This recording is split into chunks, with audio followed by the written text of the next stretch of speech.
Hey everybody, welcome back to the channel. We are back on another episode of the Daily Recap. And folks, today was a relatively exciting day in the global capital equity markets. Palantir hit an all-time high at $139. I think it closed at around 136. I think I have a reason on why we got the momentum that we got today. So we'll be talking more about that, but it was a very, very exciting day for Palantir.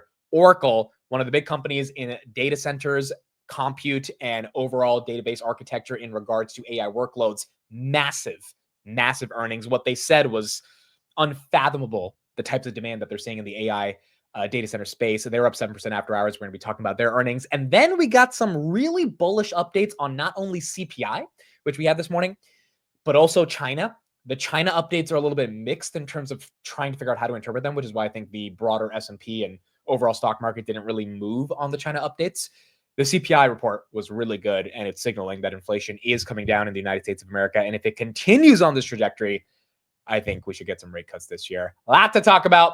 Let's get into it. All right, let's start off with Palantir. So very exciting day for this stock. It actually broke all-time highs as soon as the market opened within like literally 2 minutes, 9:30 a.m. to 9:32 a.m. Eastern. We were at 136, which was incredible because I think the previous all-time high was at like 134.50. But then about an hour later, we got to 139, which was pretty incredible to get that momentum. And I think I have an explanation for why we got that momentum. I mean, realistically, it could have just been macro, could have just been traders, algorithms, all this stuff. But if I had to give an explanation, the reason for it would be we got a couple deals yesterday in regards to some more international commercial stuff, but that's not the real reason. The reason I think we got that level of momentum is because this New York Times controversy that has started a onslaught of different influencers across the entire internet, basically saying that Palantir is an evil company that's surveilling your data. This started 2 weeks ago. Again, I think it is healthy and it's important to be skeptical of institutions like the government that are using private software like Palantir, and that's something we should test and be skeptical of. It's just all the analysis I've listened to, all the videos I've watched, all the articles I've read. They have a fundamental misunderstanding of the architecture that Palantir is building. And the conclusion they're getting to, this scary company that's stealing your data, in my opinion, completely is false. I think objectively, but some people may disagree. I think a lot of those people, again, are just misinterpreting what Palantir does. Ted Mabry, the global head of Palantir's commercial business, yesterday invited the editorial board of the New York Times to come to their DC or New York City offices where they would have an in-depth discussion for 4 hours on Palantir and privacy and software and what it means to care about civil liberties and protections for people's rights inside of the intrinsic fabric of how they build their software. The New York Times accepted. They said, yes, we're going to come through. So what does this have to do with the stock? My kind of argument here, the reason I'm thinking this could have somewhat of an impact, or the market saw this and was excited about this morning, is because let's say the New York Times has a meeting with Palantir. Now, my default assumption is going to be that after the meeting, they're not going to change what they said. If anything, they're probably going to try to be more hostile based on getting more access to Palantir and try to flip the narrative in whatever way they can. And that's just inevitable. This is what media companies do, especially like the New York Times. However, if this meeting does happen and it's a very productive meeting and Palantir does what I believe they're going to do, which is show them that the New York Times is absolutely full of what, because they don't have a technical understanding. They can imply whatever they want to imply from a conspiratorial perspective, but from a technical perspective, again, they're accusing Palantir software of technically being able to do all of the surveillance stuff. They're dead wrong. And if the Palantir meeting goes very well, and for 4 hours, which Ted also indicated, they literally put out an agenda of how long the meeting would be, that it would be a 4-hour meeting showing them all these different workshops on how their software operates.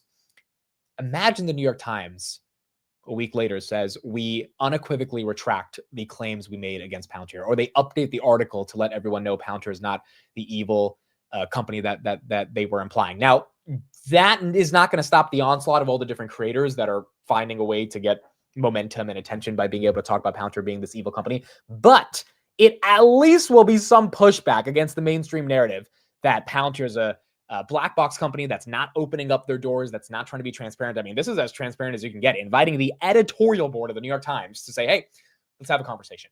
So that's my assumption for why I think the stock pumped. Kind of the market was just like, okay, so if the New York Times retracts their statement, that'll be relatively bullish for Palantir's brand positioning. Now, quite frankly, this whole New York Times saga has not really took Palantir stock down. I think worst it felt was like 125. Like, this has not had the impact of brand damage when we talk about that in the context of Tesla. In terms of the stock price on Palantir, it's just been a nuisance and it's been annoying. And for long-term shareholders that actually understand what the company does, it's just one of those things you never want to see people get radicalized off a false narrative that has been around for a long time, but unequivocally doesn't match up to the truth. And I was watching some guy's video last night who's covering this stuff, and I'm like, the real, and again, I've talked about this many times, and feel free to disagree with me, but like, I do think there is a level of animosity that people have against systems and structures of power, against Peter Thiel, against all these other different things that they associate with Palantir, and they like using Palantir as a scapegoat. They wanted to use Palantir as a scapegoat for a long time, and the New York Times gave them the legitimacy to actually do it. And that's why we're in the situation that we're here right now. I just don't think a lot of these people like are making the right analysis, in my opinion. And so I don't know if the New York Times will retract their statement, but if they do, that could be very bullish. On top of that, we're going to talk about some Nvidia AI updates. That could be a general broad tailwind for the markets, which could be helping Palantir. CPI, we'll talk about in a second, was very good. That could also be helping Palantir. But yeah, all-time highs, pretty incredible. Look, is the stock expensive? Yes, I get it. 315 billion market cap. I understand. I've been saying it's expensive for a while. However, there are thematics and S-curves that are going on right now. When we talk about Oracle, it'll kind of underscore how deep this AI vision truly can become over the next decade. And the street's pulling forward a lot of growth for Palantir. And as a result, all-time highs today on Palantir. All right, let's talk about some stuff that we got going on in the macro. So 2 important things that happened in the macro today. Number 1 was CPI. Number 2 was the China deal, or the pseudo China deal that we got. So macro CPI, what do we get? 0.1% versus 0.2% month over month on CPI. That's a beat. 2.4% versus 2.5% year over year. That's a beat on the headline. Well, 0.1% versus 0.3% on the core monthly. That's a beat. 2.8% versus 2.9% on the core yearly. That's a beat. I mean, quite frankly, we should just call CPI today Michael Jackson, because we kept beating it. I mean, this was incredible today, seeing a beat across the board. The June probabilities for a rate cut are 0.1%, so 99.9%. We're not going to get a rate cut on June 18th. Not expecting one. Likely not going to get one in July. But September probabilities are 50%. So I think we're going to skip over the summer, and hopefully inflation continues to fall off a cliff in the summer. The tariff, trade deals, all that stuff goes really well, so that the average tariff inflation rate can come down as well, which opens up Powell to have the freedom to cut. And if that's the case, I think September we get a cut right before the Santa Claus rally that we tend to have every year. Some years we don't have it, but I think July, August could be a little weak. September could definitely be weak. And then we get those rate cuts, and then we get into Q3 earnings. And that could be what ends off the year in a pretty incredible way. So from that perspective, CPI was amazing. And hopefully the Fed starts to recognize that inflation is coming down. Now, what wasn't really clear today was this China update. So Trump tweeted in the morning that a China deal is done. I mean, quite literally, he said, I quote, "Our deal with China is done subject to final approval with President Xi and me. Full magnets and any necessary rare earths will be supplied upfront by China. Likewise, we will provide to China what was agreed to, including Chinese students using our colleges and universities. We are getting a total of 55% tariffs. China is getting 10%. Our relationship is excellent. Thank you for your attention to this matter." Okay, so I thought markets would pump on this news as soon as the news came out. Markets really didn't care. And the reason markets didn't really care is because I don't think markets believe it. Now, what do I mean by that? Number 1, 55% tariffs we're going to be imposing on them, 10% tariffs they're going to be imposing on us. I don't know how we negotiated a 55-10 split unless we gave up a massive concession. Secretary Lutnick went on CNBC this morning and tried to explain it, and we listened to it for 20 minutes on the market open, and we got nothing out of it. I have no idea what the guy said, quite frankly. Besant, later throughout the day, he was testifying in Congress, said this is only step 2 of our negotiations with China. Nothing's final yet in paper, and there's a lot more negotiations that we'll have to do in the future. So Besant basically said, hey, Geneva was the first starting point. London, which is where they were at over the past couple of days, was the continuation of that initial starting point, and we've got further along to go. So essentially, Trump saying the China deal is done, I think he means the deal is done in principle, and some elements of the deal are done in regards to rare earth minerals. But the overall deal is not done. I mean, even in his tweet this morning, he said China is going to be able to send their kids to our universities. No one cares. No one cares that a Chinese kid gets to go to Harvard or Yale. No one cares. As soon as he put that in the tweet, I was like, okay, he's not actually saying what we agreed to, because I don't know if there's any real details yet. For example, did we give up the Nvidia chips? Did we say, all right, we're going to tariff you 50%, but we're going to let you buy the Nvidia Blackwells, not even the H20s, but the Blackwells? If we did, that would be massive. We got no details. Lutnick kind of talked about it today and said we're not really touching that yet. And so it's not really bullish for Nvidia. That could be a massive tailwind, but unfortunately that's not there yet. But number 2, it's also I'm skeptical. How did we get a 55-10 split because if I'm China, that's a horrible negotiation. Okay, you tariff us 55%, we tariff you 10%, and we're not going to get AI chips. which is like the core thing that every country is fighting to get right now. So that was kind of weird. And I think markets were relatively flat today because no one actually believed there was a massive China deal in place. I'm sure there's a framework for the negotiation for what it would be like in the future. Hopefully by the end of summer, we actually get a real deal. But as of now, that's not the case. The big story, though, is that we are making progress. We are beginning conversations. We are extending conversations. And CPI is showing inflation's coming down. And as long as we get more trade deals, Japan's prime minister is coming next week to the United States and Canada. And as long as inflation keeps coming down and earnings growth continues to stay as elevated as it is, I think this still is probably going to be one of the greatest bull markets we've had in the history of financial markets. All right, next up we got is Oracle. This was a pretty exciting earnings, folks. Oracle stock up 7% after hours. I'm just going to read one quote that's kind of all, they beat on the top and the bottom by about 2% on EPS and revenue. But really, this quote is culminating into how exciting this story is becoming. So Oracle, what did they say on their earnings?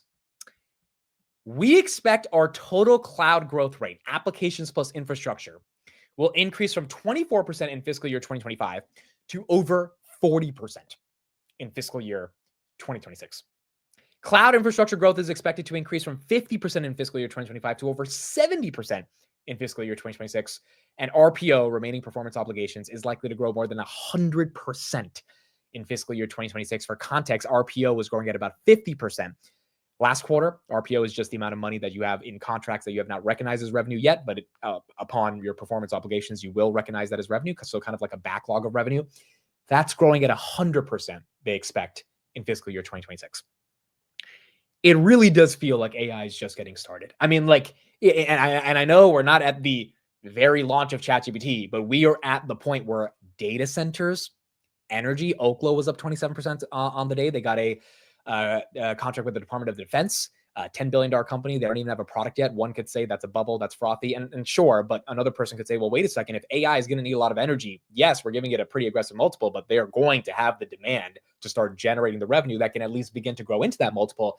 And that's why you're seeing money being allocated in all these different ways, which is just incredible for the entire ecosystem. Oracle plays a massive role when it comes to data centers, when it comes to cloud computing, when it comes to getting demand from the hyperscalers, when it comes to Stargate with Cisco and OpenAI and SoftBank, that they're building out all these data centers across the world.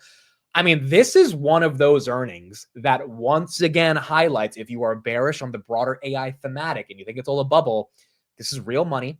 This is real demand. These are real products and services that are going to change our lives. And we're not even talking about the humanoid robotic revolution, which is going to be the next big S-curve. It is just one of the greatest times to be an investor in the age of AI, because again, to be an investor, you need an opportunity. And like, that's the definition of investing, right? You need to find an opportunity that is undervalued that you can allocate capital to. That opportunity, if it's a global opportunity, and there's hundreds of players, thousands of players in that opportunity in terms of all these other companies that are going to find their piece of the pie, it's just incredible to see the results that Oracle is putting up to kind of solidify and establish how strong their growth is. Now, on top of that, and this kind of leads into the Nvidia portion of the discussion as well, obviously super bullish for Nvidia, the semis, et cetera. By the way, shout out to Micron. They got a preferable treatment today by Nvidia when they said that they're their preferred supplier over Samsung on some of the new stuff Nvidia's working on. So that was really good for Micron. AMD, by the way, I'll be live streaming their event tomorrow. They have a big event at, I think, 12 p.m. Eastern. So I'll be live streaming that event tomorrow on the channel. So ChatGPT came out with some stats today. This was just crazy. The 1 month retention now on ChatGPT used to be 60%. It is now 90%. That means 9 out of 10 people, when they sign up to ChatGPT, they come back at least once every month. YouTube's monthly retention rate is 85%. YouTube's like the platform that has the global video content on this entire planet, where everyone goes to YouTube to find videos, has a less retention rate than ChatGPT, which is this AI supercomputer LLM that is just this brand new product being introduced to the world. I mean, what this means is more compute, more queries, more chips, more demand for Nvidia, more data centers, more applications of AI, more people getting introduced to this new technology, more fundamental paradigm shifts from how people are engaging with the world to begin engaging with AI. I mean, it's still just touching the surface. We don't even know if OpenAI is at 1 billion users yet. This is going to be one of the craziest revolutions we've ever seen in our lifetime. And Oracle's earnings, along with these ChatGPT stats, it continues to solidify my belief that, yes, our valuation is expensive, of course, but valuations stopped looking expensive, Amazon being the sort of prime example of this, as they grow into the valuations. 2014 to 2019, one could say Amazon was the most expensive stock in history. And then over the past 5 years, they've grown. And they've grown to be able to explain to the market they can justify that valuation and even expand on that valuation as well. So incredible stuff from Oracle. AI trade looks like it is intact. And it looks like not just a trade, but a true paradigm shift that is going to last for a very long time. All right, next topic. Elon has officially apologized late last night at 3 a.m. I was awake. Don't ask me why, but Elon was awake as well. And he said, he posted, "I regret some of my posts about President Trump last week. They went too far." Now, what was really interesting about this is because I think all of us kind of expected eventually there would be some type of kissing and makeup, especially because Trump has been so gracious throughout this entire process of being accused of being on the Epstein files and kind of just saying, "I love Elon. It's okay. We'll make it through this." Elon officially apologized. It was reported today that Elon called Vance and Trump privately before issuing the apology. And it looks like Trump this morning said, we'll be okay. I think some reporter asked him and he said, we'll find a way to make up, and essentially kind of ended this beef that took Tesla stock down to the 270s, which means, look, if you bought the dip on Tesla 270, I did not buy that dip. If you did, congrats, because it was a dip created by Elon calling the president someone who's on the Epstein files, and that dip completely went away when the Robotaxi video came out yesterday, which was super bullish. But also now that Elon put a damper on this whole thing, and it's just not that big of an issue anymore. I don't think anyone cares about it. Boom, it's done. Now, could it still have implications in the future? Of course. But I think Trump doesn't want to beef with him. I think Elon said he said his truth. He apologized, and it is what it is. It's done. I don't know if that means they're going to be best friends anymore, but it does mean that this beef doesn't really have to continue, which is obviously very bullish for Tesla. Tesla was down on the day, hit 336 at one point, ended at about 325. Now, what's also very important about understanding the dynamics around this is that Tesla stock was incredibly resilient through this entire time. I tweeted yesterday. Elon actually liked my tweet at around 3 a.m. last night, so I ended up getting into his algorithm again. And the essence of my tweet was, I think this guy is invincible. And the reason I said that is because it is very difficult to criticize the president in the public manner that he did, and then have the stock drop that much. And then less than 48 hours later, the stocks are right back to where it was. Everything's okay with Trump. And you kind of move on like nothing happened. I mean, it just shows the level of resilience not only the market has for thinking of Tesla stock. We know Q2 is probably going to suck. Is the market really going to care that much if it sucks? Maybe, maybe not. And if it doesn't, it just once again proves this market wants to believe that the thesis on Tesla, which is FSD and robotics, will play out. And they're giving them a premium before any of that happens. And Elon has a legion of followers that, quite frankly, are ready to give him that premium because they believe in his vision, which is part of your job of being a CEO. So overall, if you're a Tesla investor, you kind of got to be loving the fact that as bad as it was, as much as it felt like everything was horrible, things turned out to be all right. And Tesla continues to move on, and the age of autonomy is now live for Tesla. All right, last quick update on the day. Robinhood unveiled their metrics, and I think their metrics were incredibly important today. We had a taste of the May color, but we got the official metrics this morning on Robinhood, which I thought were really exciting. So we have $180 billion in equity notional volumes, all-time high in the month of May. Essentially 80 million, 179.8 million option contracts that were traded in the month of May. 11.7 billion crypto contracts that were traded in the month of May. That's up 65% year over year. And then $9 billion in margin in the month of May. That is an all-time high. They got 105,000 net new funded accounts, 100,000 deactivated. They got rid of all the inactive accounts. So it's on a net basis, 5,000 customers in the month of May. Even though it's 105,000, they just got rid of 100,000 dead accounts. AUC, 255 billion, all-time high. And cash sweep, 30.8 billion, all-time high. Their net deposits were a little bit lower, 3.5 billion. We've been used to about 5 billion averaging for the past couple months. Robinhood didn't spend as much on incentives to get assets onto the platform, so that one was a little bit down. But 3.5 billion in a month is still incredible when it comes to net deposits. Overall, Robinhood crushed it. The stock on Hood has been within 70 to 75 this week. A lot of people, including myself, thought the stock would drop back down to 65 if they didn't get included into the S&P 500, because part of the reason they ran so much is because the market, was speculating they'd get into the S&P. That didn't happen. Stock's still at 70 to 75, which means a lot of those investors that were speculating maybe decided they want to stick around for the business, or people were buying it last week because they simply believe they want to buy into the business, not just the potential of getting into the S&P 500. So overall, incredible metrics by Robinhood, and they continue to impress me and show that this is a generational company. I believe if June has good metrics, then Q2 is going to be a very strong quarter for the company. All right, that's it for me. Thank you, everybody, for listening and watching and joining the streams every day. If you're watching this right now, it's probably getting posted at the same time that I'm live doing an ASTS stream. So if you are on the channel, you can click on live and you can see these new deep dives that I'm doing every single day, or not every single day, 2 times a month. I'm going to try to get popular stocks that are trending in retail communities like on X and YouTube and try to get some experts on those stocks to then speak about them in a panel and try to dedicate 2 times a month to doing something like this. There's so many stocks people are asking me about: Oscar, Lemonade, Hims. I don't know a lot about all these stocks, and it's hard to take the time to do due diligence on all of them. If I could get experts in the community, do a free 1 to 2 hour session where everyone can go to get that like initial due diligence, that could hopefully be a catalyst and be good for the retail community, because retail, again, has found a lot of stocks: Palantir, Robinhood, Rocket Lab, Hims, Nebius. I mean, so many different names that professional equity research was not able to really find. Retail did. And so we will be doing this hopefully 2 times a month on the channel, and hopefully everyone will be able to get access to it and benefit from it, and get some value as retail continues to stick together to find a way to advance our financial future. I mean, that is the goal of all this stuff. That's the goal of why I do this every single day, and happy people get value out of it, but I need help. I need experts, and all these people coming together, I think, could really make it special as well. All right, that's it for me. Thank you, everybody, for listening and watching. I will see you guys tomorrow on the Market Open. Bye, everyone.